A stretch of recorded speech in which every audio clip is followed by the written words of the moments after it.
akantu gaheruka kunsetsa nabonye umuntu waza urota haga inyama asanga afashe ukuguru kwa mugenzi we undi yaraheruka kurya inyama none uriya muntu aza ko arota uwo mugabo ikintu kimwe wenda yofashwa mu biryo bamushakira inyama y'inyama.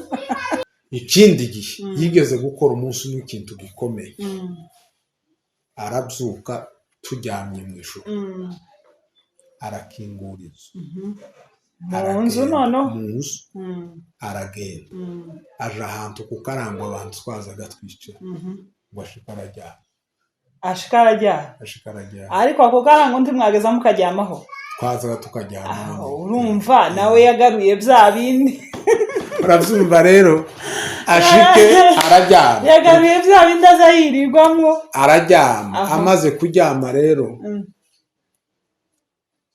urumva kubera hari hanze mu mbeho twebwe twagize ngo ni nk'uko umuntu yosohoka hanze bisanzwe naho umuntu yarose yagiye kuryama kuri ka karamba. Hello guys, amakuru mufite mumeze neza, turabasuhuje cyane tubifuriza ibihe byiza, mukomeze mubone Imana mu buzima bwanyu, Imana ibiyereke ibiteho ibagirire neza. Hanyuma twagarutse uyu munsi, murabona ukuntu noneho twajanishije kandi na sije tugiye kuvugaho irimwo ni sije ya nijoro. Ego, hanyuma uyu munsi turagarutse tugarukanye topic ivuga ngo rêve niki, indoto niki, kubera iki umuntu arota, kubera iki bishika umuntu akarota, ese kurota bidufasha iki? Uyu munsi rero nico tuzanye tugiye kuvugaho, niyo mpamvu twabambariye nuko nguko. Rero karibu umutumirwa wacu. Urakoze cyane. Umeze neza? Turashima Imana. Ego. Hanyuma uyu munsi nshatse ko usobanurira abantu rêve niki, inzozi niki cyangwa se kurota niki. Karibu cyane. Murakoze cyane. Katuze kuganira kuri iyo topic. Ariko nawe ndagira ngo wabibonye ko twabyambariye.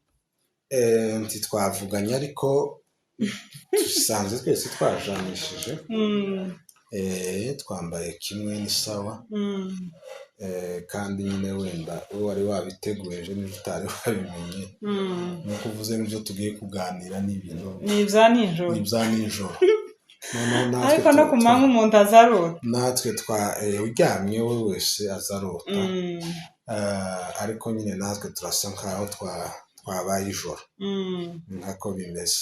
Hanyuma rero uravuze ngo tuganire kuri rêve arizo ndoto. Indoto rero umugabo w'umualema witwa Sigmund Freud niwe pere wa psychanalyse yaravuze ngo rêve ngo ni accomplissement d'un désir non accompli. Kurota ngo nukuzura kw'ikintu wari wifuza ariko kitabaye. Nukuzura kw'ikintu wari wifuza ego ariko kitabaye. Accomplissement d'un désir. No kuvuga iki mu buzima dufite ibintu tuba turimo, dufite ibintu dushaka, sibyo? Hari ibintu dukeneye mu buzima, bimwe turabigeraho ibindi tubigeraho. Hanyuma rero mu buryo iyo umuntu aryamye buriya umuntu afite amasaha 2 yo kurota. Umuntu afite amasaha 2 yo kurota yaryamye. Hanyuma rero uko biza bigenda ni gute tuza twibuka gusa indoto ziri très frappant.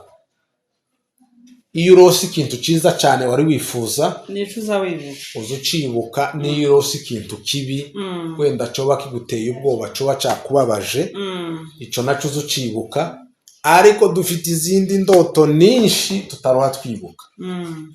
hanyuma rero ngo mu masaha nimba umuntu aryamye amasaha 8 cyangwa 9 afite amasaha 2 afite amasaha 2 abahaye arota. Hanyuma rero tukibuka za ndoto zimwe zibabaje cyangwa zinejeje, urabyumva. Hanyuma uwo mugabo yakomeje avuga, aravuga ngo pas de rêve pas de sommeil. Iwe aravuga ngo le rêve et le gardien du sommeil. nta nzozi nta bitotsi. Buriya ibitotsi nibyo biza, indoto nizo zituma dusinzira. Kandi hari abantu azasinzira mbere ataratangira tegera uko bimeze. Hari abantu benshi kubera kurota ibintu bibi baza bageraho batinya kuryama ngo batarota. Urumva nta bandi baza kubera kurota byiza bazakenera ngo bamwe bajyane.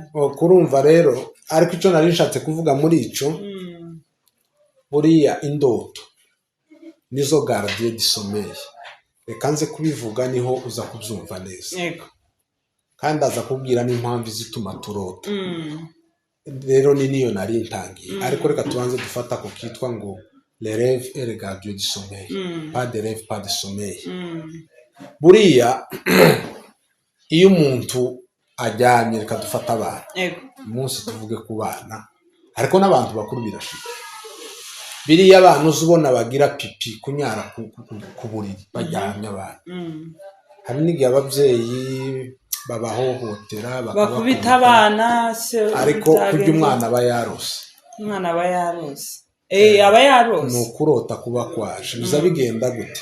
Kandi aho niho wumva ukuntu rero indoto arizo gardien du sommeil. Ni ukuvuga ngo buri iyo turyamye umuntu afite icyo bita le conscient, subconscient na inconscient. Ni ukuvuga ngo conscience ni iki gihe uba uri muri état de veille, uri maso, uhaye utekereza, uhaye ibintu byose. Kandi uzi ko hari umufilozofe wavuze ngo l'homme c'est de la pensée, umuntu n'intekerezo. Hanyuma rero iyo uryamye uba ugiye mu cyo bita inconscient. Noneho ijya inconscient ni igihe utibuka, ni état voisin de la mort, ni presque un coma. Ariko noneho hagati yaho hari akandi kantu bita ngo ni subconscient. Ako kare hagati ya conscient na inconscient. Ako rero hari ibintu kagenda kagaruka. Urabyumva? Waryamye urasinziriye, uri muri sommeil très profond, conscience ntikihaye ikora, inconscient iyo yagiye uribagirwa ni nk'uwapfuye. Ariko ka kandi rero gashobora kuba hari utuntu tumwe gakwega, kagakwega utwo muri conscient wiriwemwo kakatuzana. Ubundi abantu benshi bimwe barota nibyo babiriwe, nibyo bita ngo na imagination reproductrice. Indoto nishe nibyo twirirwamo, nibyo tubamo. Ibyo bavuga ngo umutindi ngo arota icyo ababaye. Hari indoto dufite, nimba turonka umwanya tugenda tubisobanura, topic ndende.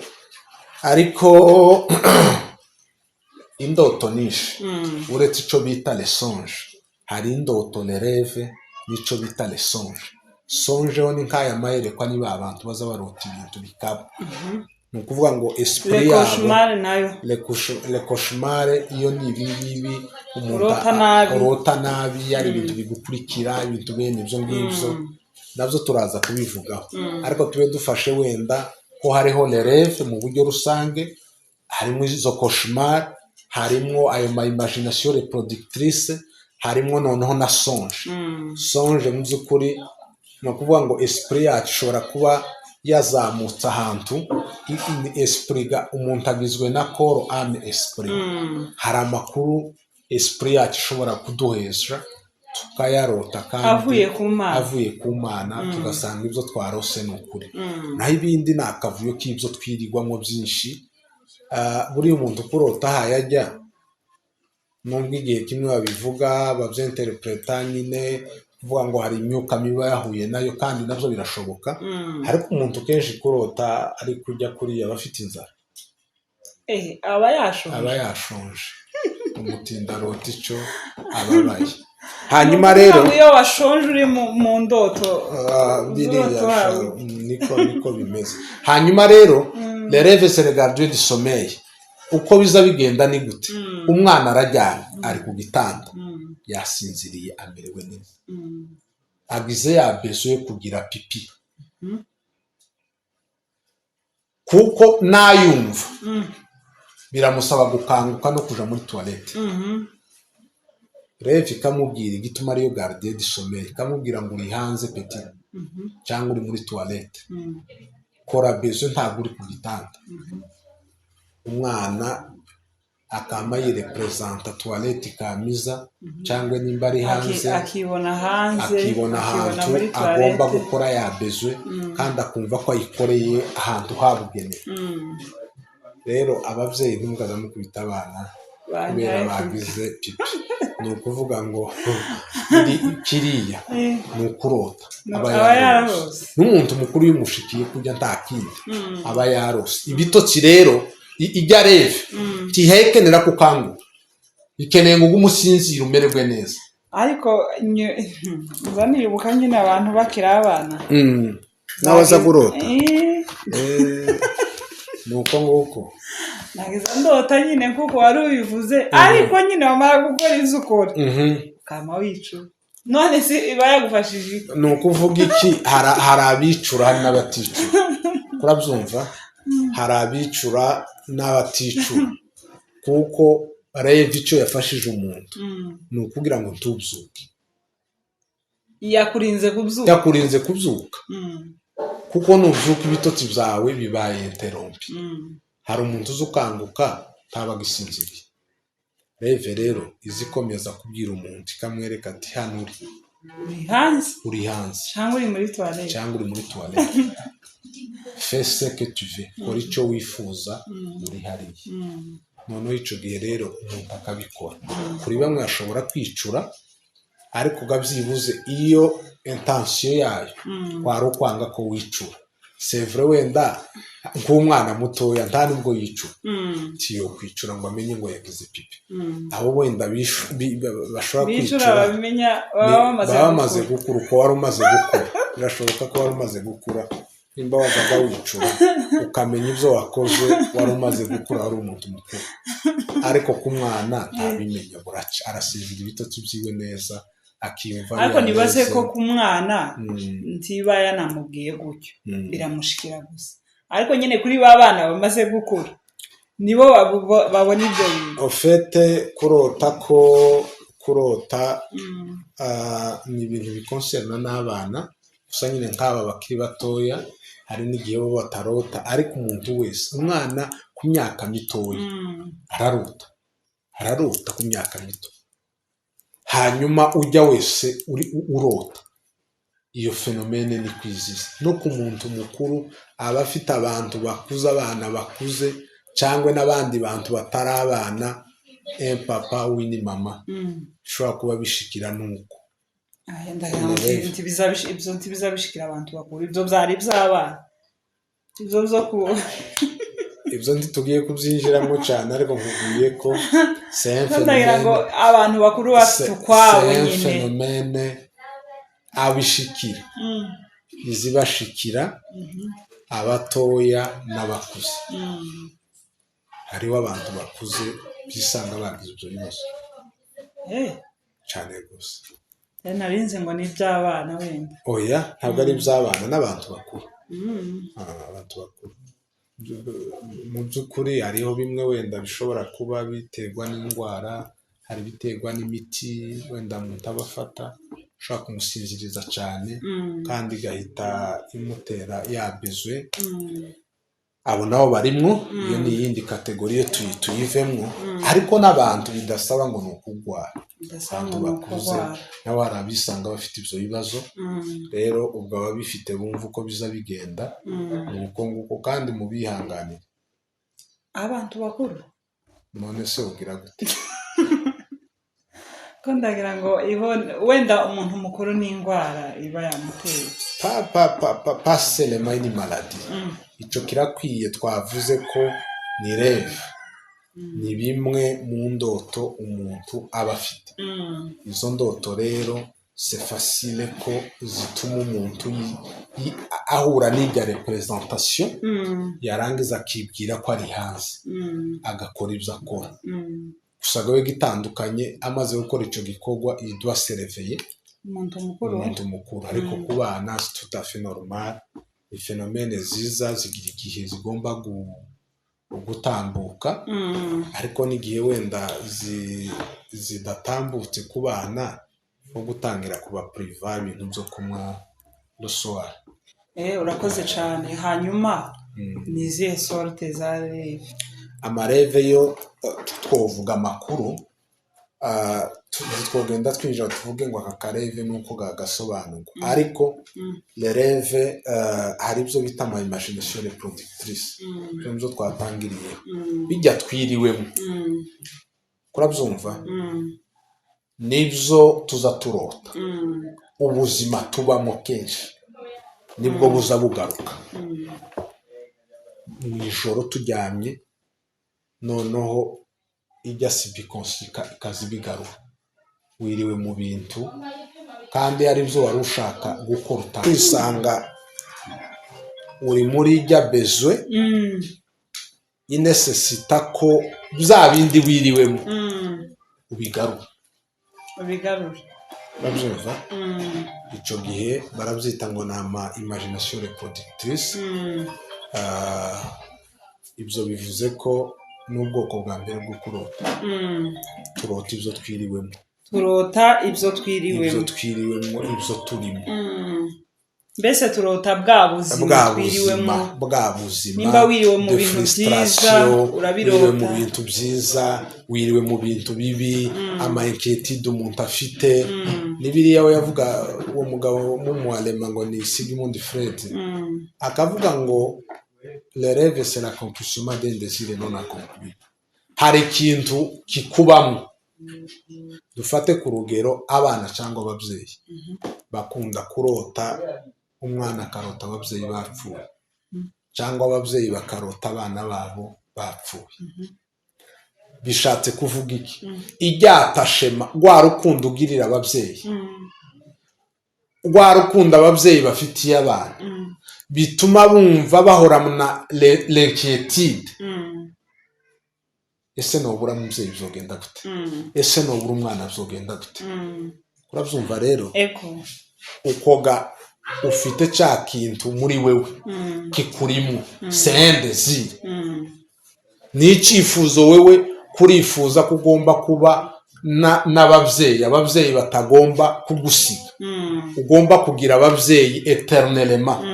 Uhoze muri za inquiétude zo kumva umubyeyi yopfa, hapfuye umuntu, umwana yapfushe mama wiwe, nawe ukama wumva ni ikibazo. Ese umuntu nka mama yopfa cyangwa nka papa cyangwa undi muvandimwe. Hanyuma rero wamara kuryama nijoro ukabirota, reve ikabitaransforma mu bundi buryo, ikambikwereka kubera ari za inquiétude uhoramo, ikambikwereka umubyeyi yapfuye. Urabyumva? Cyangwa umubyeyi akamarota ko umwana we yapfuye. Nta kindi bisobanuye, gusa nuko niza inquiétude ahoramo, niza souci arimo. Noneho reve rero iyo izibizana mu buryo buri inverse, tubona bariho ahubwo ubona bapfuye, kuko nizo inquiétude ufite. Icyo gihe bijanye n'ibi by'ama imagination rero, bya bintu tuba dutekereza bigenda bishobora kuba mu buzima bwacu, bigomba kudushikira. Ubwo nibwo buryo bwa mbere. Nikabije twari tuvuze ngo tutaraja muri ibi byo kuvuga ngo indoto wenda zirimo indi miyaga, ibyo ntitunabivugaho cyane, tube tubiretse uko. Ariko ibintu byinshi umuntu azarota un désir, icyo yari yifuza. Kijya wifuza, ubwo n'ubwoko urifuza iki, nushika mu ijoro nuryama urakirota. Wagize inzara cyane urota uhaye ibyo, c'est tout à fait normal.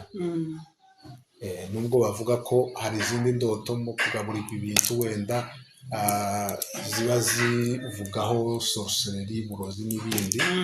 Ibyo nabyo ni ibindi domaine, ariko byinshi ntaho biva. Ego.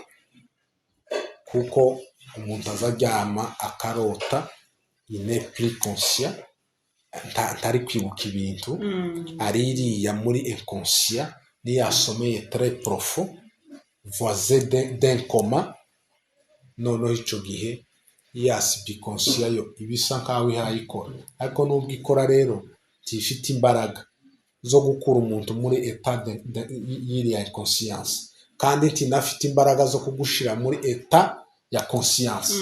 Noneho ibiri aho hagati, ariko ikagenda iturunda utuntu tumwe yozana, yokwegaho duke twa conscience, yokwegaho dukeya twa inconscience. Noneho igihe kimwe amareve yaje kuza rero, akaza ari mu buryo buri renverse. Wowe ufite susi, kubera ya susi ukarota bya bindi. Ibyo rero ni imagination reproductrice. Hari ibindi byo nari mvuze, les songes. Cya kabiri les songes, cyangwa tutarakoreka tuzi tuvuge les songes.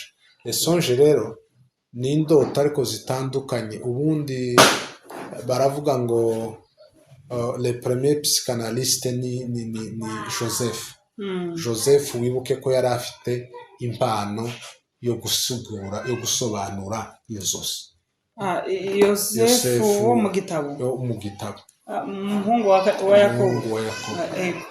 Buriya tugiye muri ibyo bya siyanse, twemera ko niwe psychanalyste wa mbere wabaye, kuko abapsychanalyste ni abantu bagerageza gukorera abasobanura zino nzozi, bagerageza kumva etat ya conscience, subconscient na inconscience, kandi muri ibyo haba harimo ayo mareve. Hanyuma rero biriya wabonaga yari afite, iriya ni songe. Umwuka wiwe rero uba uri connecte ku Mana, agahishurirwa ibintu. Umuntu akarota yamubwira ibyo yarose bikaba, ibyo yarose bikaba, ariko kandi n'ibyo abantu barose iwe akabimenya, akabisobanura.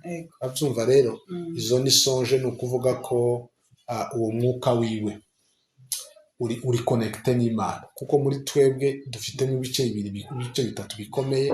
Ni koro yacu, umubiri housing, tukagira ame na esprit.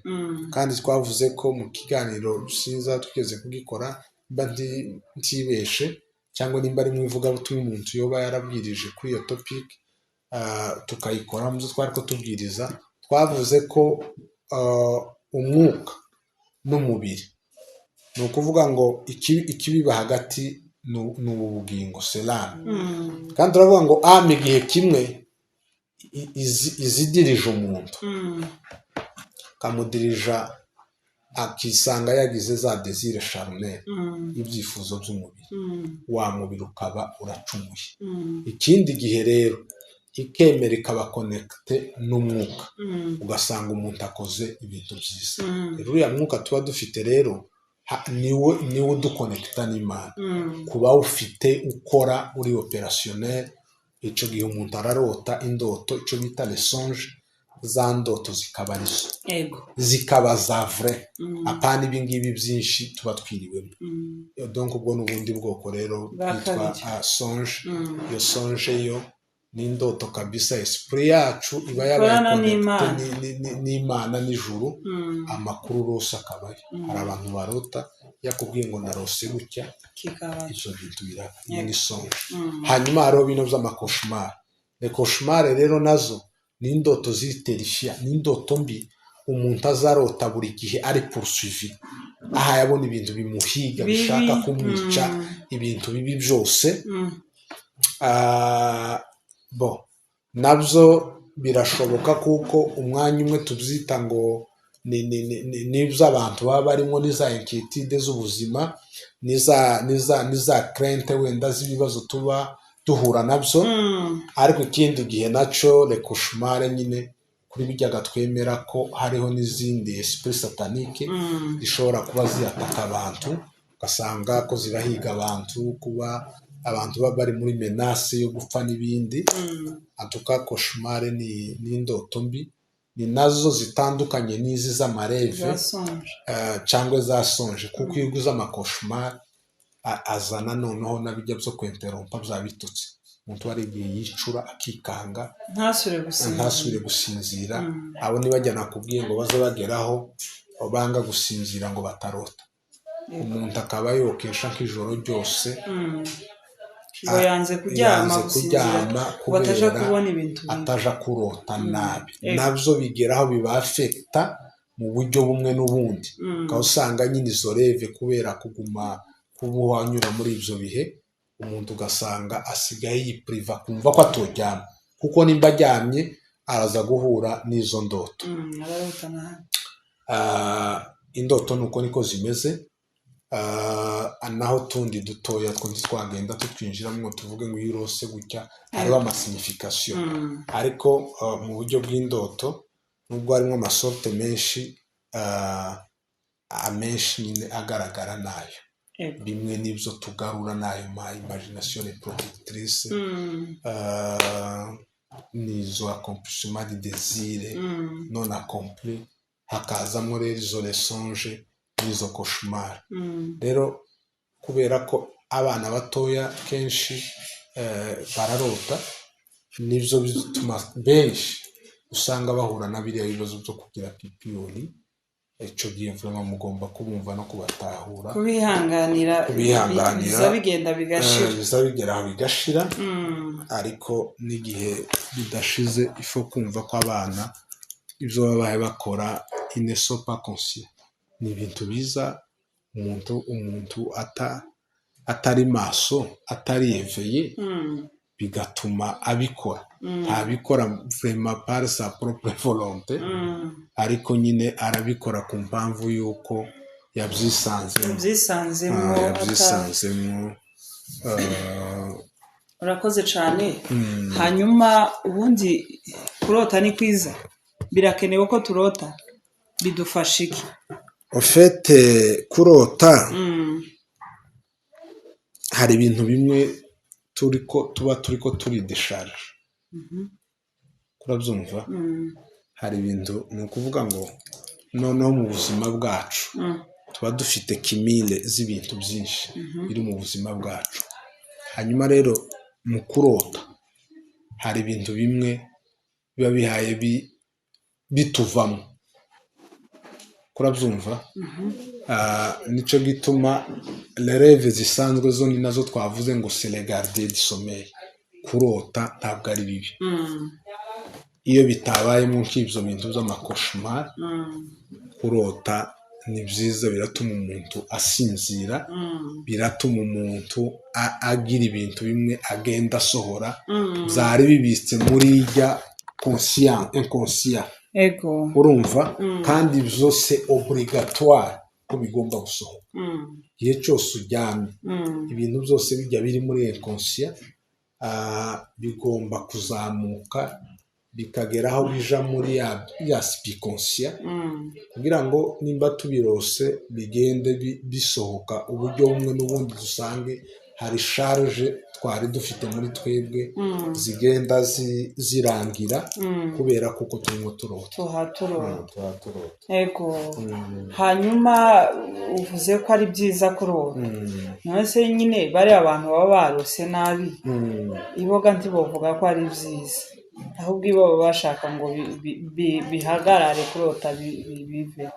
none bariya bari kurota bibi nabo biba bikenewe kuko babirota kugira ngo bisohoke.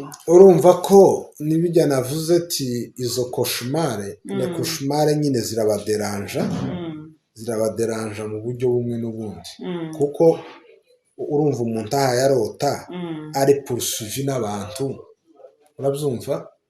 hari igihe yisanga ari mu makrente, akisanga ubuzima bwiwe ni nkaho buri menasi, urabyumva. icyo gihe undi yo kubwira nibajya navuze ko bageraho bumva ko no kuryama bidakenewe. ariko kandi ziriya ndoto rero keretse nko mu bundi buzima nyine bw'ibi tuvuga ngo imyuka mibi, kuzisengera kugira ngo zirangire. Ariko indoto ni ikintu kitagomba kuba cyo preoccupa umuntu uretse nk'izo twavuze les songes. Ni ibintu umuntu agomba kumva ko ari ibisanzwe, ni ibisanzwe, ni nature humaine, ni ibintu byari. Rero kuba byararemwe biriho, urumva kuvuga ngo urabyevita ntibishoboka, tiwobiyevita. Ni nka kwa kundi wavuze ngo umuntu ngo afite amasaha 2 yo kurota, ariko hari bamwe bazakubwira ngo nje sinza ndota. Bari abantu baba barose nabo, bari aba barose nuko gusa ataba bagize za rêve ziri frapa nziza cyangwa mbi. Urabyumva? Indoto tuba twibuka nizo nakubwiye ngo ni indoto ziriya ko umuntu arose nyine hari umuntu yabuze, cyo gihe agomba kubyuka ari stressé, aha yumva ko ndetse bamwe bari kurira ibintu bene ibyo. Aho igihe warose neza naho urabyuka uhaye wumva, ndetse gabiza bitera ka deception. Hari igihe ubyuka ukawagira ngo ibyo warose abyumva, ariko kuba ari ibintu biri muri nature yacu, nta mwaye yo kubiyesha kitwobyesha. Icyo bituma umuntu wese ntaho twobihungira. Umuntu wese agomba kubyakira, byoba byiza byoba bibi. Ariko na bimwe niyo nkubwiye ngo ni imagination, ni ubuzima bujya twirigwamo, noneho mu ijoro tumaze gusinzira turi muri inconscient bukagaruka. Urumva? Ariko ni bwa buzima tuba dutuyemo. Kandi ibone bavuga ati pas de rêve pas de sommeil. Ni ukuvuga ngo ibitotsi, indoto nizo gardien du sommeil. Udafite indoto gusinzira biragoye. Igituma dusinzira le bienfait nuko zidupermeta gusinzira. Umuntu yari kurota ni ukuvuga ngo aba yageze kure mu buryo n'ibitotsi nyine biba byabaye byinshi. Kujya kudasinzira nyine tiworota. Ntabwo worota iyo ufite nk'ibyo bintu biri bikweveya bigira gute bituma udasinzira. Ariko iyo wasinziriye neza uzurota. Kandi iyo warose biguha gusinzira ibitotsi un sommeil très profond. Ubu uri muri ibyo ni ukuvuga ko nta kintu cyotuma wenterompa ya sommeil. Iyo hari icyo tumuwenterompa nk'iyo bezwe, ni ukuvuga ngo bahita rêve zikakubesha, ikakubwira ngo uri hanze cyangwa uri muri lieu destiné yo gukora icyo ugomba gukora. Icyo gihe rero abarota ntibagomba kwama biyumva mu ma insécurité akomeye ngo nurota ko ababyeyi bapfuye wama wumva ngo ni ukuri ube wabikonsidera. Ce sont des rêves, c'est un accomplissement d'un désir. Arakantu gaheruka kunsetsa, nabonye umuntu waza urota haga inyama, asanga afashe ukuguru kwa mugenzi we. Undi yaraheruka kurya inyama, none uriya muntu aza komeza arota uwo mugabo ikintu kimwe wenda yofashwa yoko mu biryo bamushakira inyama ry'inyama. Bimeze rero uriya muntu ikibazo yagize igihe atajya inyama, icyo cyari kumubera susi bigatuma adasinzira neza, akajyama afite agahinda. Ariko nabonye gari umugabo mukuru azazishakire we. Uzishakira se ni pato gashobora kuba adafite ubwo bushobozi. Urabyumva rero kujya arararanye ari kurarana agahinda, ababaye ahayumva ile stress. Nari nshaka kurya inyama sinaziriye. Reve rero umva ikizi ikora, agafata ukuguru kwa mugenzi we yarya inyama, agafata umuntu akumva ko ni inyama, agahita yikubita mu kanwa. Hanyuma hariho abandi waruvuze ngo ni garde du sommeil. Garde du sommeil mbese irarinda ibitotsi ukaguma ugasinzira. Ese ko hariho abantu bamwe barota, hari n'umwe w'umuvandimwe hari kera nyine akiri umwana muto, noneho yarota akama ahaguruka akama agenda agasohoka wa wundi we izo ndoto ziba zimeze gute abantu barota akama ahaguruka akama agenda biba byagenze gute urabona ikibazo kiba kirimo aho ngaho tubwire ngo azagenda hayabibona kujya ntabakangutse abasinziriye aho ariko azamenya umuryango agasohoka ibyo yokora byose niyo yosohoka naje ndamuzi yubahwe uwo muvandimwe aho ari tubana nawe mu kiraro uwo nguwo nyine yego urabona mu kiraro ntihabaga hubatse twari abana bato twese tukaryama gusa nk'aha ku ikombe mwagize nk'ibyatsi nimba hariho ihema nuko kirengetse icyo baba gihera twazaga tuba turyamye twese dusinziriye tukama twumva umuntu arabadutse akama agenda kandi akama agenda ahayavuga ariko arasinziriye ko murumva si ibyo ahavuga ibyo ahavuga nyine abahaye avuga si ibihe bintu abahaye avuga nyine ibintu bitari byo bari muri ekosiya tukiruka bagafata bakagarura bakajyanisha ikindi gihe yigeze gukora umunsi umwe ikintu gikomeye arabyuka turyamye mu ijoro arakingura inzu mu nzu noneho mu nzu aragenda aje ahantu ku karango abantu twazaga twicara ngo ashika arajyana ariko ako karango ntimwageza mukaryamaho twazaga tukaryama urumva nawe yagaruye bya bindi urabyumva rero ashike arajyama yagaruye bya bindi aza yirirwamo arajyama amaze kuryama rero urumva kubera hari hanze mu mbeho twebwe twagize ngo ni nk'uko umuntu yosohoka hanze bisanzwe naho umuntu yarose yagiye kuryama kuri ka karanga urabyumva rero asezera ndi arashitse arajyana imboho y'urukerera hari ko waje guca ngo imare kumukubita akenge gasa nk'agagarutse ngo yice asanga ari kuri ka karanga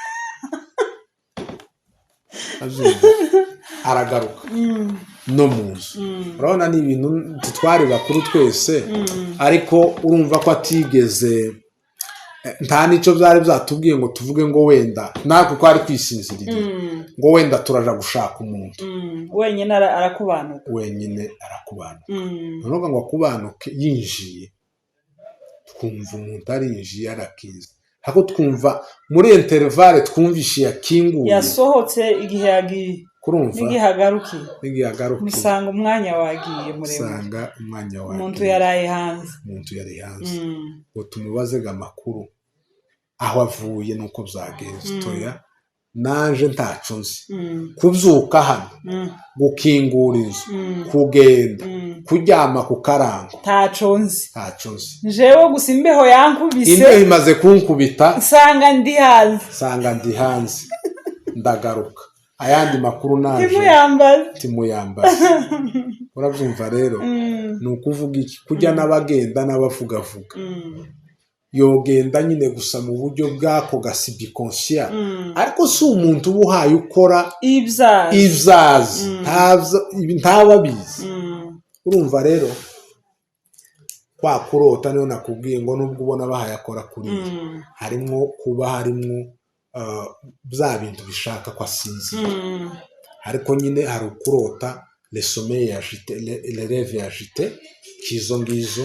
zibaho zigatuma umuntu mu by'ukuri abyuka akora ibintu inabitiweri ariko ntabikora ngo arabizi abikora byose mu ndoto nicyo bituma abo ngabo tuvuga ngo yabyutse ngo uvuge ngo indoto ngo yabyutse afite conscience oya karavuga avuga ibyo hari abantu benshi uzoreba mu ijoro iyo mujyamye uzamavuga ndetse n'amabanga menshi yego akavuga amakuru umuntu akaba avuga ibyo yiriwemo byose abo barahana mugategereza nimba hari ikintu mwomubaza yabahisha atababwiye mwanamubaza agasubiza mukamurinda akajyana mwamubaza agasubiza ibyo aza yamatangira kuvuga mwaza mumubaza akishura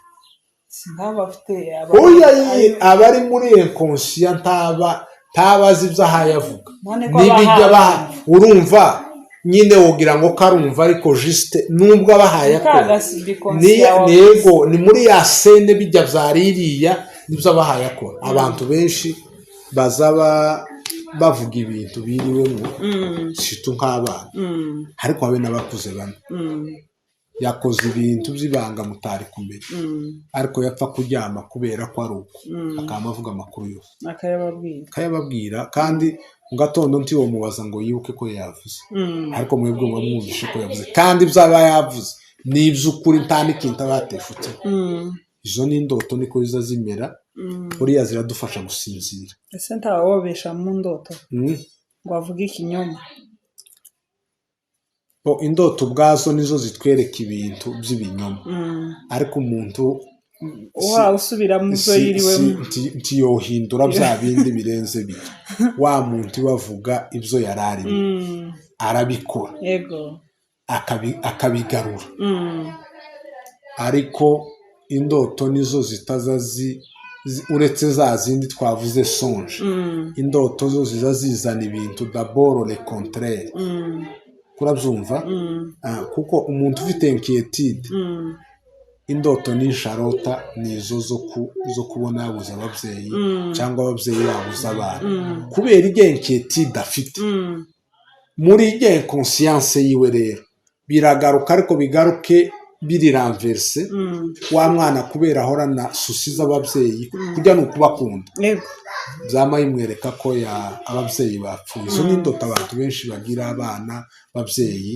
ariko mu by'ukuri zitagomba kugira icyo zibatwara ni indoto uzimenye hari izo tugomba gusengera muri izo za songe izo wenda ziba zifite message iva ku mana iyo ari mbi mu by'ukuri zigomba gusengerwa kugira ngo zihagarare iyo ari nziza nazo ugomba gusenga kugira ngo zuzure izo ziri ukwazo ariko izi nishe nta kurota ngo wama wumva ngo ubwo warose gutyo nimba uriyatashe ku muntu ukunda kenshi murotera yapfuye none se ubundi wo bitandukanya gute ko ari kwa kwerekwa cyangwa rukurota gusanzwe ofete uko bitandukanya ziriya gazo iyo uzirose ziza ziba kurumva biriya kandi nyine zifite message wenda nuko abantu bagenda bazibona biratandukanye hari igihe umuntu avuga ati najyamye mbona umuntu aje aranereka ambwira iki kintu uzo kuri ziratandukanye nayo izi ngizi ziri bavare ziri agite uburyo bwazo biba ari ibintu nyine nk'ibyo utovuga ngo wohuza ariko bariya barota ibintu nyabyo hari n'igihe we asanga ari message umuntu akamubwira ngo dore ikintu kigiye kuba umuntu akamubwira ngo ngwino nkwereke akamujana izo zifite insiguro yabyo kandi nyine kikwemeza nuko bigomba kuba naho bijya byinshi abantu bagenda barota nuko gukurungira twagiye tuvuga ko ubuzima tuba turimo tuba tugarura mu buryo noneho bwa inconscient tutari kuvuga ngo nitwe tuba tubitekereza dusinziriye bikagaruka inikema n'ibyo ngibyo tibihuye nindo tugomba kurota igihe cyose nimba uzibona ariko zitari yakombi ko si reality ego nibyo wari wifuza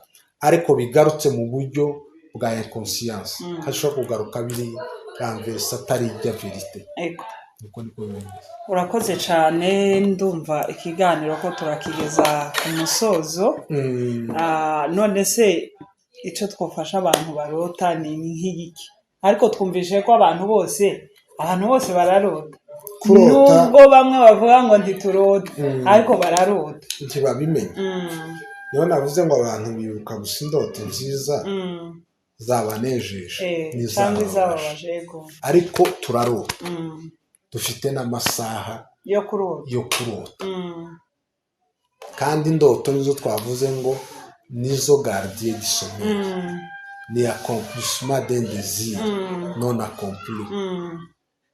Muri uwo mwanya nyine zirakubesha icyo wari ukeneye kugeraho ukibwira ko wakigezeho. Indoto nizo zibesha kuko kubera ko zishaka ko udasohoka, mbese zikuzaniye nyine representation, umwana agahita abona ari muri toilette, zamubesha, ariko icyo zari zikeneye nazo si ukundi zikeneye ngo agume muri bya bitotsi byiwe. Nabyumva rero nta kintu uvuga umuntu wese ararota, nubwo hari abarota ntibibuke, biterwa n'amamemware y'abantu, biterwa na zijya reve ziri frapa nziza cyangwa mbi, ariko abantu bararota, kandi kurota ni normal, ni ubuzima bwacu. Nta muntu ugomba kugeraho yanga kujyana ngo ngo azarota nabi. Urabyumva rero, izo nizo ngorane. Abo nicyo twababwira, aba bumva ko batasinzira kubera indoto, nimusinzire mu by'ukuri, kandi murota mwumve ko ari ibintu bisanzwe, murota mwumve ko ari ibintu bisanzwe. Ariko nyine hari na za ndoto zoga zidasanzwe, ntuzirota uzisenge. Izo ngizo zo ziza zisengerwa kugira ngo ibibi wenda Imana ibihagarike, ari byiza ibyuzuze. Ariko nimureke kubangamira abana bagira pipi, ni ukurota, nimubafashe. Mwubana n'umwana wenda ukamuzutsa akagenda agakora iyo bezwe, ibyo byamufasha. Hariho kugabanya wenda ibintu byo kunywa, zo kumuha amazi, amata mu ijoro, ibyo nabyo murabigabanya. Iyo mubigabanije, kuko hari icyo bita ngo ni amaselire y'umuntu, ibyo bita leselire tirigesante, n'ibindi bita ngo ni plasmonize. Ni ukuvuga ngo selire tirigesante, umubiri uba ufite amazi, urayumva, kandi kubera uyafite ushaka kuyasohora. Iyo selire nazo ziri plasmonize, ni ukuvuga ngo zabuze amazi. Hanyuma rero, kubera ko umwana ibi bintu tuguma tubaha amaji, ibintu byose buri kanya tubahiza ibintu bamwa, noneho nimugoroba naho bagasubira bakanywa bya bintu byinshi, abana baza kwisanga za selire zabo zabaye tirigesante, zagiyemo amazi menshi. Icyo gihe rero y'amazi zikeneye kuyasohora. Ni ukuvuga ngo ababyeyi ntibakabangamira abana. Ariko ibyo twari tuvuze hari ibyo bagabanya. Gufasha umwana kugira ngo ntakore iyo mistake aryamye, ni uko umubyutsa ahageze, ukamenya ngo umwana araryamye agize amasaha nk'abiri, n'umubyutsa wenda yari agitangiye kurota cyangwa yari atararota. Icyo gihe bikamufasha iyo agiye noneho ya selire, kuko ihaye iba plasmonize, amazi atayirimo, icyo gihe tigira ya beso. Ariko nimba ikiri tirigesante, yuzuye amazi, lebezwe, umuntu wese wanyoye amazi, wanyoye ibintu byinshi, amafanta, deji, izo bezwe c'est inevitable. Kubahura n'izo ngorane rero, il faut d'abord kureduire izo quantité z'amazi n'ibindi, n'amata iyo ari mu ijoro. Ku manywa bomwa, ariko le soir il faut kuba priva. Ni ubwo buryo mugomba kubafashamo, ariko bihe bitarakunda mu by'ukuri, mukagwana n'izindi mezire gusa mwakora, mbara gushaka nta kubabangamira, gukubita abana, wenda bijya bintu mukoresha musesira abana bakiri bato, mukareba uko mubikora, ariko ntimubabangamire, kuko mu by'ukuri ntabwo baba bari konsiya y'ibyo bari gukora. Biza ari indoto, barabibona, indoto nyine zikamubesha uko ari hanze, karagira ibyo agomba kugira, ari muri toilette, akumva ni ahantu habugenewe. Ni ibyo, ariko kurota ni ubuzima, biranadufasha. Nibyo navuze, kuko ibintu byose biturimo iyo bidasohotse bikonstituwa danger, ariko ubwo ni uburyo bumwe bwo kugenda bisohoka. kandi urumva ko igituma ari accomplissement d'un désir non accompli, indoto ziza zikubesha ko icyo wari wifuza ukironse muri cya gihe, nubwo uri muri inconscient ariko ukumva uranezerewe, ziyaporta une satisfaction ariko itari reyeri mu buryo bwo kurota. Rero kurota ni phenomene normal naturel utanafite uburyo ubyevita, ariko cyane nyine kubashikirwa n'izo ngorane batahure bumve ko mu by'ukuri ni ukurota, si ubugizi bwa nkana. Nibyo hari ibindi rero imiti y'abantu babamwa nayo ishobora gutera izo ngorane, icyo gihe rero kuba bayinywa bayifata ishobora gutera izo efe segondere, nabo muri icyo gihe mugomba kubatahura cyangwa bagakorerwa nyine andi mamezire preventive kugira ngo mubayeve bien avant, kuko iyo miti nayo abantu bumwe bafata bari imiti iremereye ishobora gukonstituwa izo efe umuntu atabaye preda n'umuntu mukuru agasanga byamucikiye. Nuko nguko kubijanye wenda. Urakoze cyane, turagushimiye, urabidusobanuriye. Ni ukuvuga ngo ikintu kijanye n'abana cyo ababyeyi bagende bababarira abana ntibakaza babahohotera ngo bakubite ngo umwana ngo yakoze bezwe ku gitanda aba yarose ntaba bishaka. Hanyuma n'abantu bakuru turumvishije uko bimeze, hariho ziriya zo zikorana na esprit y'Imana. Muri ico gihe twavuze ngo yaba ari nziza zisengere zuzure, ari mbi zisengere Imana ibikureho. Rero turagushimiye cyane, urakoze cyane kudusobanurira ibyo ngibyo. Turumvishije, abantu bose barumvishije, ubwo tugende tubikorereho. Inzozi ntawe utarota, umuntu yo kwibagirwa canke ntiwibuke nyine ibyo warose, ariko abantu bose bararota. Rero turagushimiye, urakoze cyane.